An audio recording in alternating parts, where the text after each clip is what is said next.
Takwa juga menjadikan seseorang diberikan pertolongan oleh Allah Subhanahu wa taala. Jadi orang yang bertakwa akan diberikan atau akan senantiasa mendapatkan pertolongan Allah Subhanahu wa taala.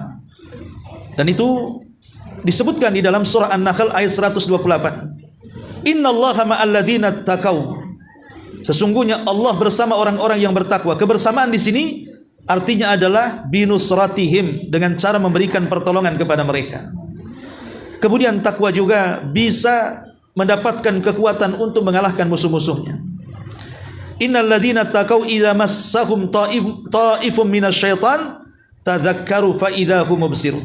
Orang-orang yang bertakwa apabila sekelompok setan mengganggu mereka, mereka pun langsung ingat dengan Allah, dan ketika itulah setan-setan akan menyingkir. Takwa juga bisa mendapatkan wasilah mendapatkan pahala yang sangat besar berdasarkan Ali Imran 179. Wa in tu'minu wa tattaqu falakum ajrun azim. Kalau kalian beriman dan bertakwa, maka kalian akan mendapatkan pahala yang besar. Bahkan orang yang bertakwa akan dimudahkan banyak urusannya, sebagaimana disebutkan dalam surah At-Talaq ayat 2 dan 4. Wa man yattaqillaha yaj'al lahu makhraja wa man yattaqillaha yaj'al lahu min amrihi yusra. Barang siapa yang bertakwa, Allah jadikan jalan setiap kesulitannya jalan keluar, dan barang siapa yang bertakwa kepada Allah, Allah mudahkan setiap urusannya. Dan tentunya akibat orang yang bertakwa adalah surga Allah Subhanahu wa taala, karena Allah mengatakan surga itu uiddat lil muttaqin, diperuntukkan untuk orang-orang yang bertakwa.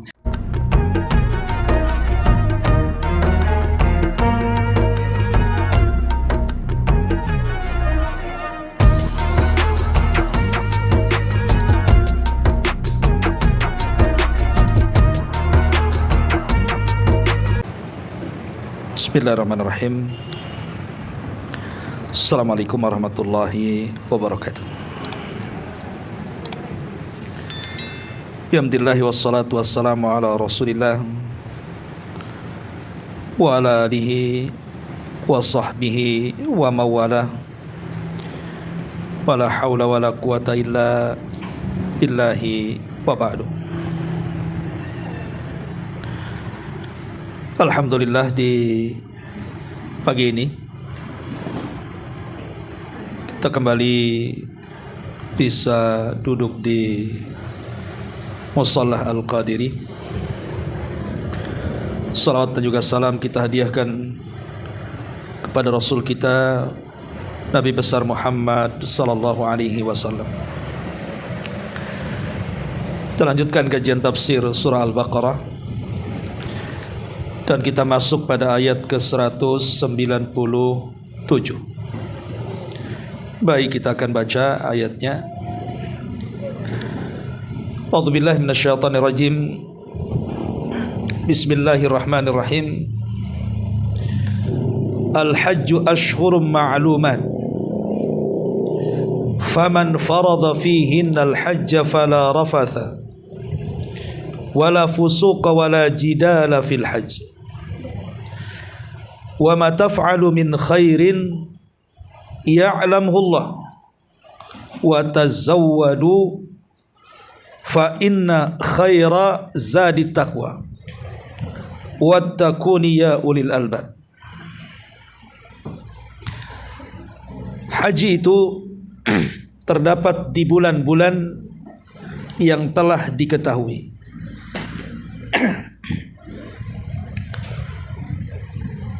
Maka barang siapa yang diwajibkan haji,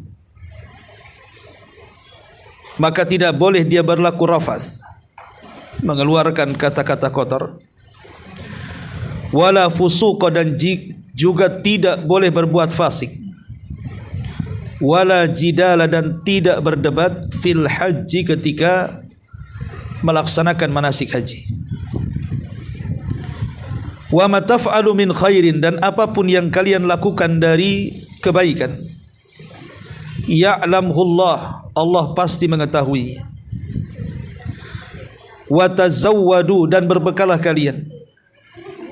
Fa inna khaira az-zadi taqwa, karena sebaik-baik bekal adalah ketakwaan kepada Allah. Wattaquni ya ulil albab, dan bertakwalah kalian kepadaku wahai orang-orang yang memiliki pemikiran. Ma'asyiral muslimat yang dimuliakan Allah Subhanahu wa taala, ayat ini ada asbab nuzulnya. Jadi dahulu ada rombongan jemaah haji yang datang dari Yaman, hendak berangkat ke Mekah. Sebagian mereka mengatakan sebaiknya kita tidak perlu membawa bekal, karena tidak layak seseorang membawa perbekalan dunia ketika sampai di Mekah menghadap Allah Subhanahu wa taala. Dan kita yakin setiap niat ibadah itu pasti Allah Subhanahu wa taala akan lindungi. Akhirnya yang lain terpengaruh. Kemudian perbekalan mereka pun dibagi-bagi dan disedekahkan. Kemudian mereka pun berangkat tanpa bekal. Karena berangkat tanpa bekal, sementara perjalanan Yaman ke Mekah itu kan cukup jauh. Akhirnya sebagian mereka mulai kelaparan dan berujung kepada meminta-minta orang di jalan. Bahkan sebagiannya binasa karena kelaparan. Ketika mereka sampai di tanah suci, maka mereka sangat lelah letih karena kurang gizi dan makan. Akhirnya kabar ini sampai kepada Nabi sallallahu alaihi wasallam.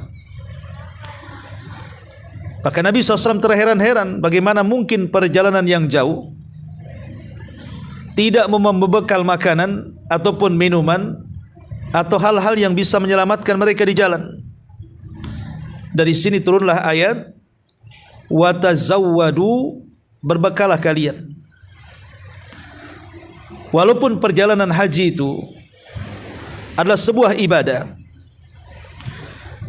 dan setiap orang yang beribadah itu akan dilindungi oleh Allah Subhanahu wa taala, bukan berarti kalian tidak boleh bawa bekal saat berjalan menuju haji. Tetap bawa bekal. Tetapi Allah mengatakan fa inna khaira zadi taqwa. Tetapi dibandingkan bekal dunia, bekal takwa jauh lebih baik dibandingkan itu. Dari sini kita tahu bahwa bekal itu ada dua. Bekal pertama bekal dunia, dan yang kedua bekal akhirat.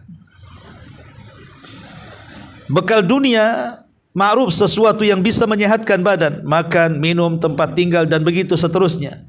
Karena tanpa bekal ini seseorang akan mati. Dan bekal akhirat adalah melaksanakan perintah Allah Subhanahu wa taala dan menjauhi larangannya. Itulah yang disebut dengan ketakwaan kepada Allah Subhanahu wa taala. Dari kisah ini atau asbab nuzul daripada Al-Baqarah 197 ini, Allah Subhanahu wa taala mengingatkan kita tentang perbekalan. Dan umumnya bekal itu dibawa saat safar. Umumnya bekal itu dibawa saat safar. Dan safar itu ada dua macam. Ada safar di dunia dan ada safar di akhirat.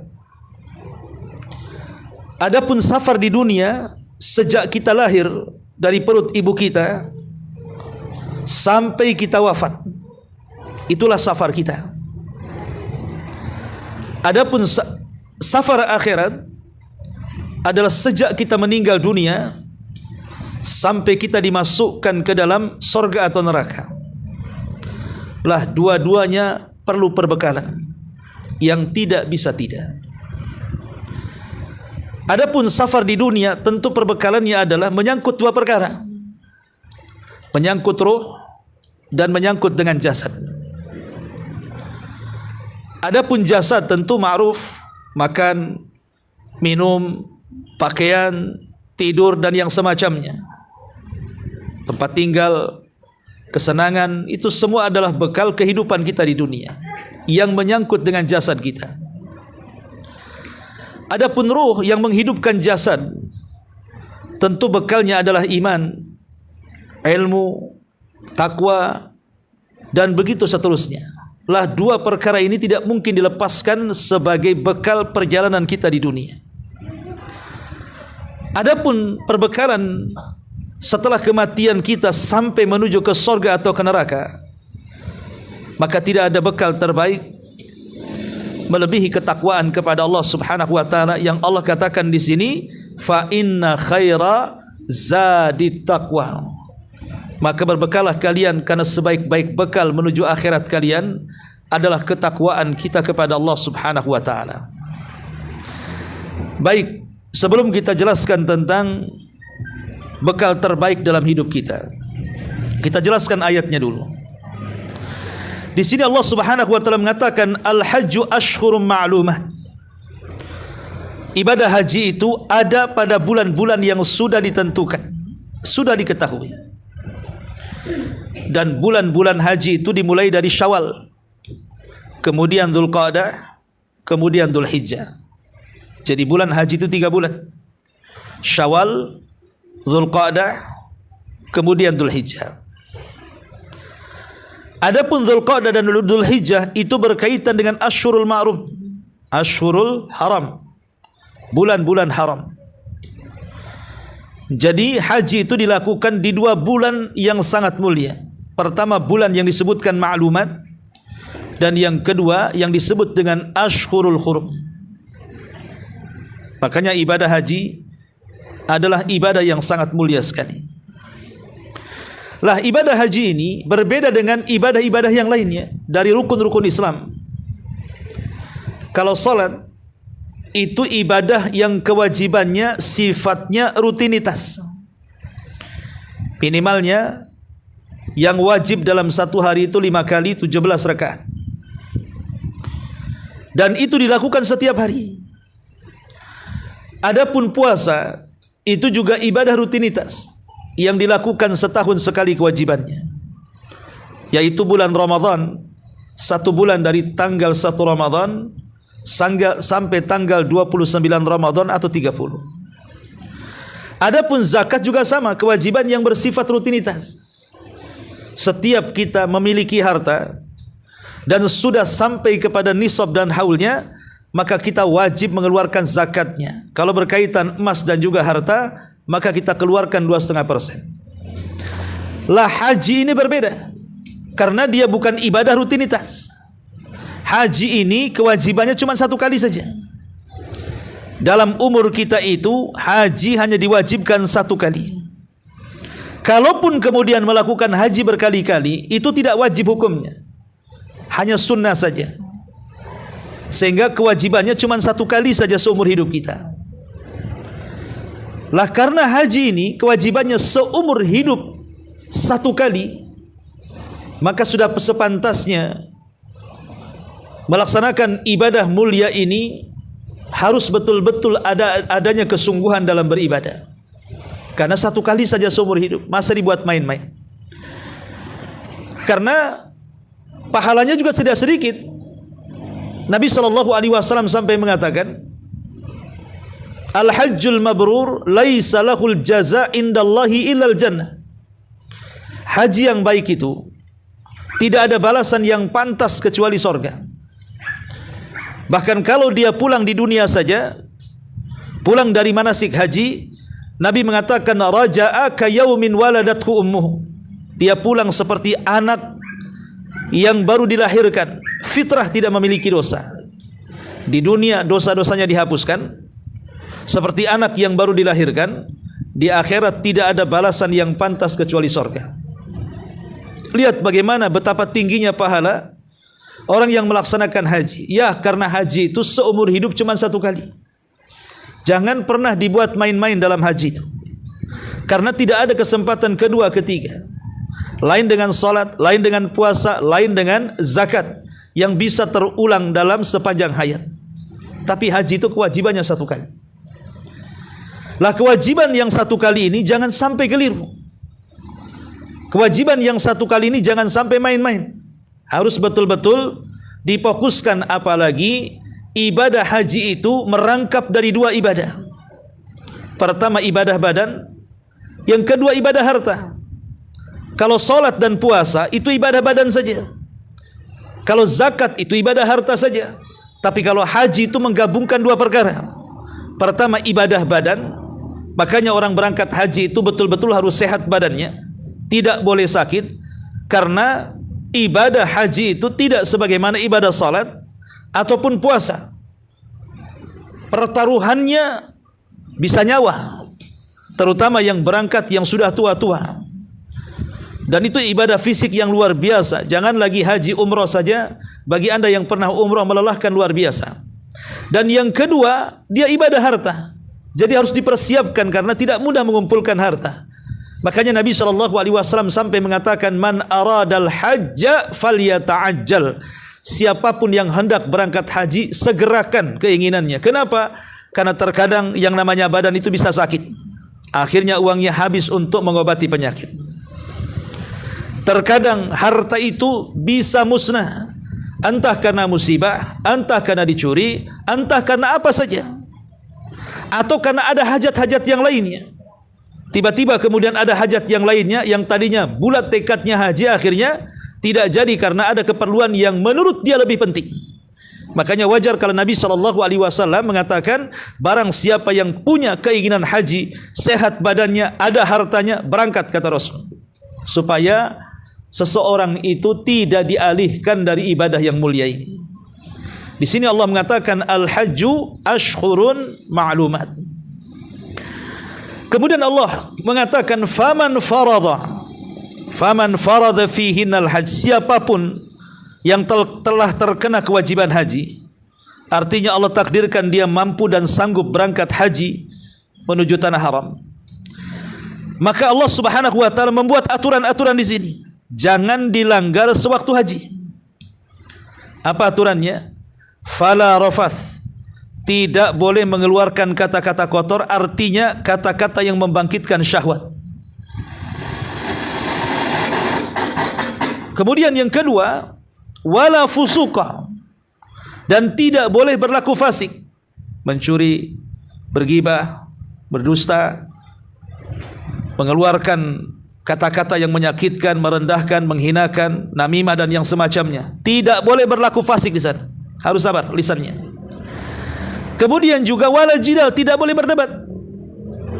Karena terkadang kita ini yang namanya ibadah rame-rame, pasti kedorong, pasti mendorong, pasti terinjak, pasti menginjak, pasti kejepit, pasti dijepit, dan begitu seterusnya. Dan itu ujian bagi emosi kita. Orang yang bisa tahan dengan emosi, dia bisa sabar. Mau didorong, mau terkena hantam, terkena pijak, dan begitu seterusnya. Tapi ada orang-orang yang tidak sabar, akhirnya dimakinya orang yang dorong dia. Terjadilah perdebatan. Maka Allah Subhanahu wa taala mengatakan wala jidal, tidak boleh debat. Yang namanya ibadah orang ramai itu risikonya banyak. Gak usah debat, biarkan saja. Kalau dia melakukannya tanpa sengaja, kita juga dorong orang tanpa sengaja. Kalau dia melakukan dengan sengaja, maka dosanya ditanggung dia. Maka jangan berdebat saat ibadah haji. Wala jidala fil hajj. Maka siapapun yang sanggup, seseorang itu kemudian melakukan haji dengan cara tidak mengeluarkan kata-kata kotor, dengan cara tidak mengeluarkan perbuatan-perbuatan fasik, dan dia tidak berjidal, maka Nabi SAW mengatakan, man hajjal baita falam yarfus walam yafsuk raja'a kayaumin waladathu ummuhu. Siapa yang berangkat haji, dia tidak mengeluarkan kata-kata kotor, dia tidak berlaku fasik, maka pulang seperti anak bayi yang baru dilahirkan. Allah Subhanahu wa taala berikan keutamaan bagi orang yang haji seperti ini. Dan ini di antara syarat dari syarat-syarat haji itu dikatakan mabrur. Kalau haji kita ingin mabrur, maka lakukan 6 perkara. Lakukan 6 perkara. Pertama, an yakunal hajju khalisan liwajhillah. Niatkan haji itu ikhlas karena Allah. Ini yang sulit. Apalagi haji di zaman sekarang, ikhlas itu sangat sulit sekali. Gimana mau ikhlas sebelum berangkat saja sudah diselamatin. Selamatan haji namanya. Satu kampung rundang dia. Harusnya kan ibadah itu identik dengan sembunyi-sembunyi. Jangan tahu orang lain. Ini tidak sengaja diundangnya orang satu kecamatan supaya tahu dia mau berangkat haji. Kemudian yang kedua, an yakuna muwafiqan li hadyin nabi. Haji itu harus sesuai dengan petunjuk Nabi. Tadi saya katakan di awal, Rasul itu berangkat haji satu kali. Yang namanya dilakukan satu kali tidak mungkin ada beda. Kalau ada perbedaan dalam manasik, alternatifnya cuma dua. Yang satu sesuai dengan sunnah Nabi, yang satu menyelisih sunnah Nabi. Lain dengan solat. Solat itu ibadah rutinitas. Rasul saja melaksanakan sehari 5 kali 17 rakaat. Kalau terjadi perselisihan dalam gerakan solat itu wajar. Karena yang melihat solat para sahabat ketika melihat solat Nabi itu banyak. Sehingga ada yang melihat sahabat ketika solat Nabi menggerakkan tangan, ada yang tidak menggerakkan tangan, ada yang meletakkan di dada, ada yang meletakkan di bawah dada. Artinya kalau terjadi perselisihan dalam solat wajar. Karena Rasul solat bukan satu kali, berkali-kali, bahkan ribuan kali. Dan yang melihatnya juga bukan satu sahabat, ratusan sahabat. Di mana satu sahabat dengan sahabat yang lain terkadang melihat solat yang berbeda. Sehingga tumbuhlah perselisihan dalam kaifiatus solat. Tapi kalau haji ini sulit untuk terjadi perselisihan. Karena Nabi SAW hanya melakukan satu kali seumur hidup. Dan tidak pernah melakukan haji 2 kali. Itulah haji pertama, itu pula haji terakhir. Sehingga kalau seandainya ada perbedaan dalam manasik itu dicurigai.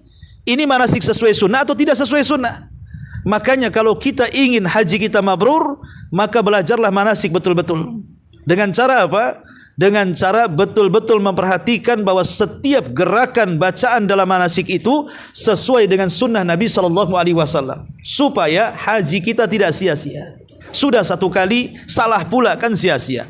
Sudah capek badan, habis uang, tidak sesuai dengan sunnah Nabi, akhirnya tidak berpahala. Rugilah kehidupan dia.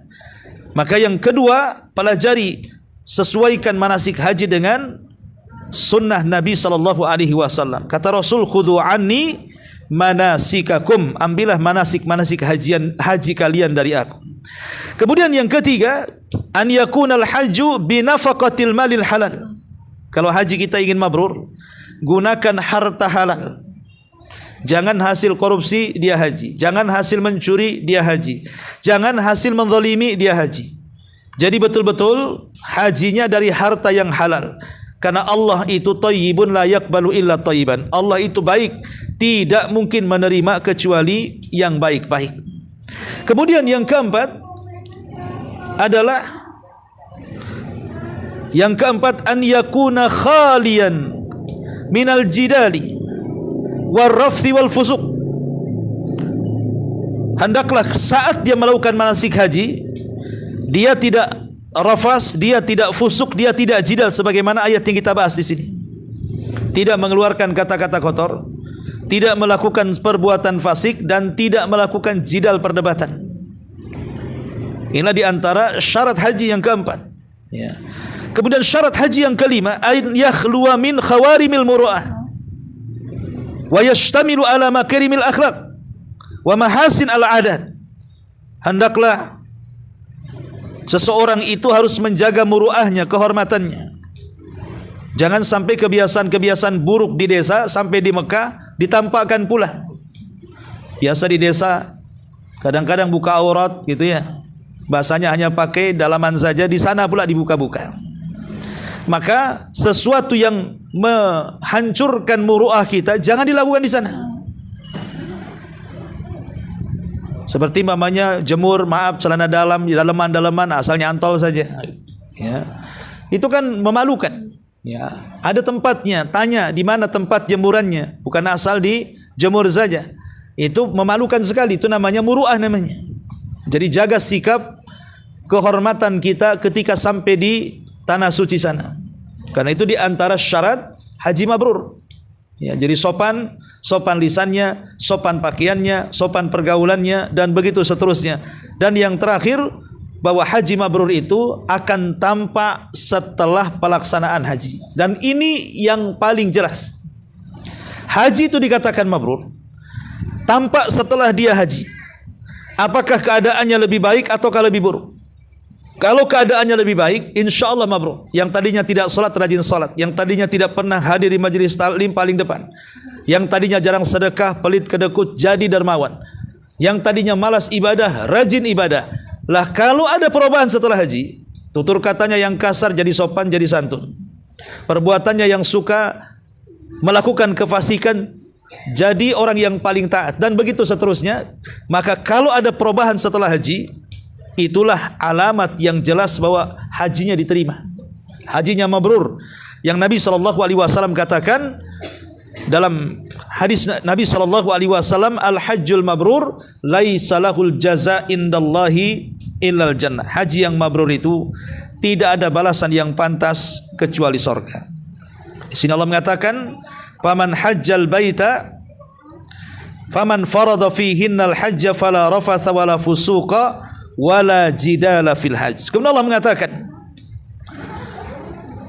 wa ma ya'lamu min khairin. Sini Allah mengatakan, faman farada fihinnal hajja fala rafasa wala fusuqa wala jidala fil hajj. Kemudian, wa ma taf'alu min khairin ya'lamullah. Dan apapun yang kalian lakukan dari kebaikan, pasti Allah Subhanahu wa taala tahu.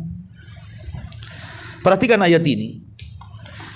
Bukankah Allah Subhanahu wa taala mengetahui keburukan kita, baik yang tampak ataupun yang tersembunyi, sebagaimana Allah juga mengetahui kebaikan kita, baik yang tampak ataupun yang tersembunyi. Tapi kenapa di sini Allah Subhanahu wa taala hanya menyebutkan kebaikan, wa ma taf'alu min khairin? Allah tidak mengatakan wa ma taf'alu min khairin aw syarrin. Dan apa yang kalian lakukan dari kebaikan dan keburukan, pasti Allah tahu. Tapi Allah hanya mengatakan kebaikan saja dan tidak mengatakan keburukan. Kenapa Allah Subhanahu wa taala mengatakan seperti ini? Padahal Allah tahu yang baik dan yang buruk. Maka para ulama tafsir mengatakan, karena bagi seorang mukmin mustahil melakukan keburukan. Bagi seorang mukmin itu sangat mustahil melakukan keburukan. Kalaupun dia melakukan keburukan, itu karena ada dua dorongan. Pertama, syahwatnya, yang Allah katakan wa inna nafsala ammaratun bisu. Terkadang jiwa ini memiliki hawa nafsu yang mendorong untuk melakukan keburukan, atau memang setan yang mendorong dia untuk melakukannya. Kalau tidak ada dorongan hawa nafsu dan tidak ada dorongan setan, seorang mukmin tidak mungkin melakukan keburukan. Pasti dia akan melakukan kebaikan. Jadi saya ulangi, kenapa Allah Subhanahu wa taala di sini hanya mengatakan kebaikan dan tidak mengatakan keburukan? Karena bagi seorang mukmin, seorang muslim mustahil melakukan keburukan. Pasti mereka akan melakukan kebaikan dan kebajikan. Kalaupun seandainya seorang muslim atau mukmin itu melakukan keburukan, itu karena dorongan hawa nafsu dan setan saja. Adapun pribadi dia tidak mungkin melakukan keburukan. Makanya di sini Allah mengatakan wa ma taf'alu min khairin ya'lamullah. Dan apapun yang kalian lakukan dari kebaikan, pasti Allah tahu. Baik yang kecil ataupun yang besar. Wa man ya'mal mithqala dzarratin khairan yara. Walaupun hanya sebiji zarah kebaikan itu, pasti Allah Subhanahu wa taala akan mengetahui dan membalasnya. Baru setelah itu Allah Subhanahu wa taala mengatakan wa tazawwadu fa inna khaira zadit taqwa. Kalau kita perhatikan ayat sebelumnya, kita tahu bahwa sebelum Allah mengatakan wa tazawwadu fa inna khaira zadit taqwa, berbekalah kalian dan sebaik-baik bekal adalah takwa, sebelumnya adalah ada perintah dan juga ada larangan. Sebelumnya didahului dengan perintah dan larangan. Adapun perintah Allah mengatakan wa atimmul hajjata wal umrata lillah, itu ayat sebelumnya. Sempurnakan haji dan umrahmu, itu perintah. Ya. Kemudian setelahnya Allah mengatakan wala rafatha wala fusuqa wala jidal. Tidak boleh mengeluarkan kata kotor, ini larangan. Tidak boleh juga seseorang itu melakukan fasik, ini larangan. Tidak boleh juga seseorang jidal, ini larangan. Sementara sebelumnya perintah wa atimu, sempurnakan. Kemudian setelah itu Allah mengatakan wa tazawwadu fa inna khairaz zadi taqwa, menunjukkan bahwa takwa itu berkisar antara perintah dan larangan. Siapa yang mampu menjalankan perintah dan siapa yang mampu menjauhi larangan, maka akan mudah dia menjadi orang yang bertakwa. Karena takwa itu secara umum seseorang menjalankan perintah Allah Subhanahu wa taala dan menjauhi larangan-larangan Allah Subhanahu wa taala. Dan sebelumnya juga Allah mengatakan, wa ma taf'alu min khairin ya'lamhullah. Dan seorang mukmin pasti akan bisa menjalankan perintah, pasti mampu menjauhi larangan, dan kebaikannya pasti Allah Subhanahu wa taala akan mengetahui dan membalasnya. Dari sini Allah katakan, wa tazawwadu fa inna khaira zadi taqwa. Berbekalah kalian karena sebaik-baik bekal adalah takwa Allah Azza wa Jalla. Lalu bekal takwa itu seperti apa? Yang Allah Subhanahu wa taala katakan, berbekalah kalian dan sebaik-baik bekal adalah takwa. Seperti apa bekal takwa itu? Para ulama mengatakan, sebaik-baik bekal takwa adalah yang pertama amal saleh. Seolah-olah berbekalah dengan amal saleh, itulah bekal kalian terbaik di dunia dan akhirat. Lah, amal saleh ini ada dua macam. Ada yang sifatnya muta'addi dan ada yang sifatnya lazim. Ada yang sifatnya amal saleh itu bermanfaat untuk orang lain, dan ada amal saleh itu yang hanya bermanfaat untuk diri sendiri. Dan amal saleh yang bermanfaat untuk orang lain jauh lebih baik dibandingkan amal saleh yang hanya manfaatnya kembali kepada diri sendiri. Contoh, seseorang menghafal 10 ayat dalam Al-Quran dengan 10 rakaat salat sunnah. Seseorang menghafal 10 ayat dalam Al-Quran dan 10 rakaat salat.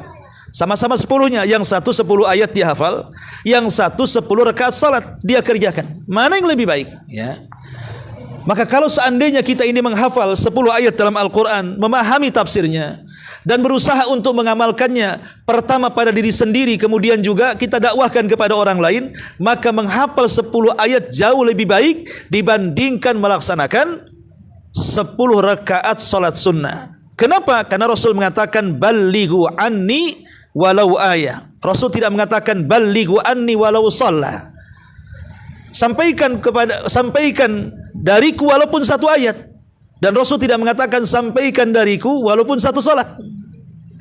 Dari sini menunjukkan bahwa seseorang itu beramal yang sifatnya manfaat untuk orang lain itu jauh lebih baik dibandingkan manfaatnya untuk diri sendiri. Contoh yang mudah, seseorang menghabiskan salat malam sepanjang malam dengan seseorang berkunjung kepada orang yang sakit atau kepada orang yang berhajat, maka lebih baik kita berkunjung kepada orang sakit dan orang yang berhajat dengan kita dari pertolongan kita. Mungkin dia fakir, miskin, yatim dan yang semacamnya, jauh lebih baik dibandingkan menghabiskan satu malam suntuk dengan ibadah sunnah. Karena sifat amal soleh muta'addi itu, yang manfaatnya bukan hanya diri sendiri tapi juga orang lain, itu jauh lebih baik dibandingkan hanya manfaatnya kepada diri sendiri saja. Kemudian yang kedua, sifat amal soleh juga ada dua macam. Ada yang sifatnya terputus dan ada yang sifatnya mustamir, terus menerus bermanfaat setelah kematiannya. Jadi amal soleh itu ada dua macam. Ada yang terputus sampai kematiannya, dan ada yang tersambung walaupun sudah sampai kematiannya. Dan tentunya amal soleh yang bersambung sampai kematiannya jauh lebih baik dibandingkan amal soleh yang hanya terputus dengan kematiannya. Dan Nabi SAW bersabda, di antara amalan-amalan yang tidak akan terputus setelah kematiannya, kata Nabi SAW, "Idza mata ibnu Adam inqata amaluhu illa min thalathin, sadaqatin jariyah, aw ilmin yuntafa'u bihi, aw waladin salihin yad'u lahu." Anak Adam saat dia mati, tidak ada yang ditinggalkan kecuali 3 perkara, itulah yang akan dibawa mati. Pertama, sedekah yang mengalir. Yang kedua, ilmu yang bermanfaat. Yang ketiga, anak saleh yang mendoakan orang tuanya. Maka ketika seseorang itu membaca wa tazawwadu fa inna khairaz zadi taqwa, berbekalah kalian dan sebaik-baik bekal adalah takwa, maka bekal takwa itu pertama bekali dengan sedekah. Karena sedekah menuju ketakwaan kepada Allah Azza wa Jalla. Itulah yang akan bermanfaat setelah kematian kita. Mana dalilnya? Allah Subhanahu wa taala menggambarkan orang-orang yang sudah meninggal dunia, di mana mereka ingin hidup sesaat di bumi dan mengatakan, laula akhartani ila ajalin qarib fa asaddaqa wa akum minas salihin. Ya Allah, kalau Engkau hidupkan sesaat saja aku ke bumi, tentu aku akan bersedekah. Kenapa? Karena orang yang sudah mati tahu tentang nilai sebuah sedekah, makanya kalau dia hidupkan ingin sedekah. Berarti sedekah itu luar biasa amalan yang bermanfaat setelah kematian dia. Kemudian yang kedua, ketika Allah mengatakan wa tazawwadu fa inna khairaz zadi taqwa, berbekalah kalian Karena sebaik-baik bekal adalah takwa, berbekalah dengan ilmu. Dan ini adalah wasilah yang paling besar ketika seseorang ingin bertakwa kepada Allah. Tanpa ilmu orang tidak bisa bertakwa. Tanpa ilmu orang tidak bisa bertakwa. Mana dalilnya? Nabi SAW ketika dia sedang pergi, kemudian datang beberapa orang menemui istri-istrinya, ingin bertanya soal ibadah Nabi SAW. Kemudian istri-istri Nabi menjelaskan ibadah Nabi itu, kalau di rumah ini yang dilakukan, itu yang dilakukan, begini yang dilakukan, begitu yang dilakukan, dijelaskan oleh istri-istrinya. Tapi orang-orang ini mengatakan seolah-olah merasa ibadah Rasul itu sedikit. Tapi mereka mengatakan ya wajar saja, karena dosanya sudah diampuni yang telah, yang sedang, dan yang akan datang. Akhirnya kemudian orang-orang ini bersumpah, berarti kami harus lebih daripada Nabi. Kemudian yang satu mengatakan, saya tidak akan berbuka dan saya akan berpuasa setiap hari. Yang satu mengatakan, saya akan sholat malam sepanjang malam dan tidak akan tidur. Yang satu mengatakan, saya tidak akan menikah dan aku habiskan hidupku untuk beribadah. Bertekad ingin mengungguli ibadah Nabi SAW.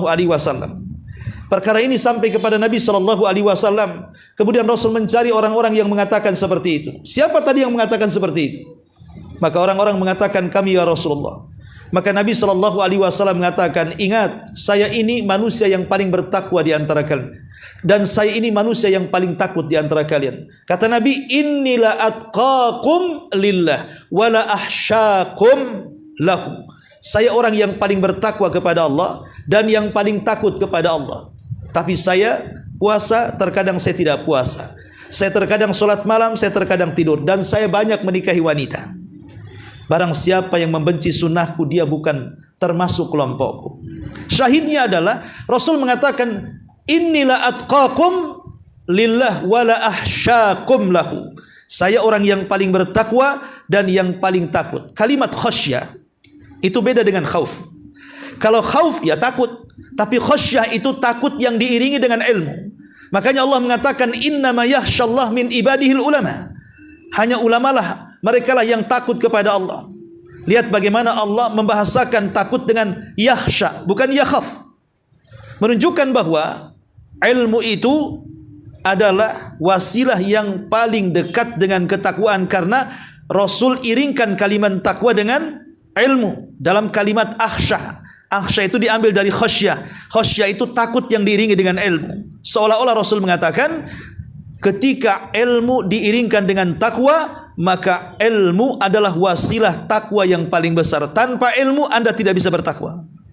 Hanya dengan ilmu itulah wasilah ketakwaan. Artinya watazawwadu fa inna khairaz zadi taqwa, maka berbekalah kalian, adalah sebaik-baik bekal adalah takwa. Artinya berbekalah dengan ilmu. Pertama dengan sedekah, yang kedua dengan ilmu, yang ketiga awaladin salihin yad'u lahu, dengan doa orang-orang yang terbaik di sekeliling kita. Dan tidak ada doa yang terbaik dari orang-orang sekeliling kita kecuali anak-anak yang saleh.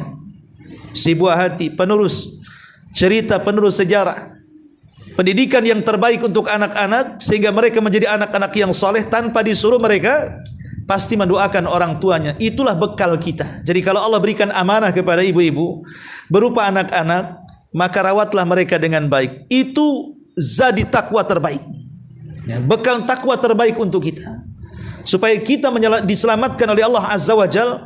Maka dengan doa-doa mereka, anak-anak yang soleh yang kita didik dengan baik, itu merupakan bekal terbaik bagi kita. Wa tazawwadu fa inna khaira zadi taqwa. Ma'asyiral muslimin, muslimat yang dimuliakan Allah Subhanahu wa taala. Kemudian Allah Subhanahu wa taala tutup ayatnya, wattaquni ya ulil albab. Bertakwalah kepadaku, wahai orang-orang yang memiliki pandangan. Bertakwalah kepadaku. Makna takwa memang banyak sekali yang disebutkan para ulama. Di antaranya dikatakan Ali bin Abi Thalib radhiyallahu an, ketika ditanya apa itu takwa wahai Amirul Mukminin, maka Ali radhiyallahu an mengatakan, takwa adalah al-khaufu minal jalil, wal amalu bitanzil, wal qana'atu bil qalil, wal isti'dad li yaumir rahil. Inilah makna takwa yang sangat bagus sekali. yang disebutkan oleh Amirul Mukminin Ali radhiyallahu anhu. Takwa itu menanamkan perasaan takut kepada Allah. Karena takut kepada Allah menjadikan kita berhenti maksiat. Takut kepada Allah menjadikan kita segera tobat. Takut kepada Allah menjadikan kita semangat untuk ibadah kepada Allah Azza wa Jalla.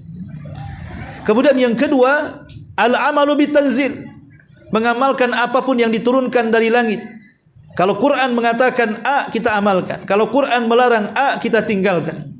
Al-amalu bitanzil, sami'na wa ata'na. Kemudian yang ketiga, al-qana'atu bil qalil, merasa qanaah dengan yang sedikit, redha dengan pemberian sehingga hatinya tenang. Mau Allah Subhanahu wa taala kasih banyak, alhamdulillah, kasih sedikit pun alhamdulillah ala kulli hal. Dan menjadikan kekayaan itu hanya di tangan saja. Datang harta cukup di tangan, hilang harta hanya berpindah tangan saja, sehingga hati semakin tenang dengan qanaah. Kemudian al-isti'dad li yaumir rahim, persiapan untuk hari setelah kematian dengan cara beramal saleh. Dan amal saleh di sini maksudnya adalah melaksanakan hak-hak kita dengan Allah dan melaksanakan hak-hak kita dengan hamba-hambanya. Hablum minallah dan hablum minan nas. Itulah disebut dengan amal saleh. Ma'asyiral muslimat yang dimuliakan Allah Azza wa Jalla. Dan kalau kita cerita sedikit tentang keistimewaan takwa. Takwa ini pertama bisa menyebabkan Allah cinta dengan kita. Sebagaimana disebutkan dalam surah Al-Imran 76. Innallaha yuhibbul muttaqin. Allah suka dengan orang-orang yang bertakwa. Yang kedua, orang yang bertakwa itu tidak mungkin ditinggal Allah. Pasti Allah akan bersama selamanya. Dan itu sebagaimana Allah mengatakan dalam surah An-Nahl 128, Innallaha ma'al ladzina taqau. Sesungguhnya Allah akan bersama orang-orang yang bertakwa. Dan takwa adalah sebaik-baik pakaian yang dipakai manusia. Sebaik-baik pakaian yang dipakai manusia. Karena Allah mengatakan walibasut taqwa dzalika khairun, dan pakaian takwa itu jauh lebih baik daripada pakaian badan yang kita pakai. Dan takwa juga disebutkan bagaimana keistimewaannya. Takwa juga menjadikan seseorang diberikan pertolongan oleh Allah Subhanahu wa taala. Jadi orang yang bertakwa akan diberikan atau akan senantiasa mendapatkan pertolongan Allah Subhanahu wa taala. Dan itu disebutkan di dalam surah An-Nahl ayat 128. Innallaha ma'al ladzina taqau. Sesungguhnya Allah bersama orang-orang yang bertakwa. Kebersamaan di sini artinya adalah binusratihim, dengan cara memberikan pertolongan kepada mereka. Kemudian takwa juga bisa mendapatkan kekuatan untuk mengalahkan musuh-musuhnya. Innal ladzina taqau idza massahum ta'ifum minasyaitan tadzakkaru fa idza hum mubsirun. Orang-orang yang bertakwa apabila sekelompok setan mengganggu mereka, mereka pun langsung ingat dengan Allah, dan ketika itulah setan-setan akan menyingkir. Takwa juga bisa mendapatkan wasilah mendapatkan pahala yang sangat besar. Berdasarkan Al-Imran 179, wa in tu'minu wa tattaqu falakum ajrun azim. Kalau kalian beriman dan bertakwa, maka kalian akan mendapatkan pahala yang besar. Bahkan orang yang bertakwa akan dimudahkan banyak urusannya, sebagaimana disebutkan dalam surah At-Talaq ayat 2 dan 4, wa man yattaqillaha yaj'al lahu makhraja wa man yattaqillaha yaj'al lahu min amrihi yusra. Barang siapa yang bertakwa, Allah jadikan jalan setiap kesulitannya jalan keluar, dan barang siapa yang bertakwa kepada Allah, Allah mudahkan setiap urusannya. Dan tentunya akibat orang yang bertakwa adalah surga Allah Subhanahu wa taala, karena Allah mengatakan surga itu uiddat lil muttaqin, diperuntukkan untuk orang-orang yang bertakwa. Wallahu alam. Ini diantara surah Al-Baqarah 197. Baik, sampai di sini. Sebelum saya tutup, silakan kalau ada yang bertanya.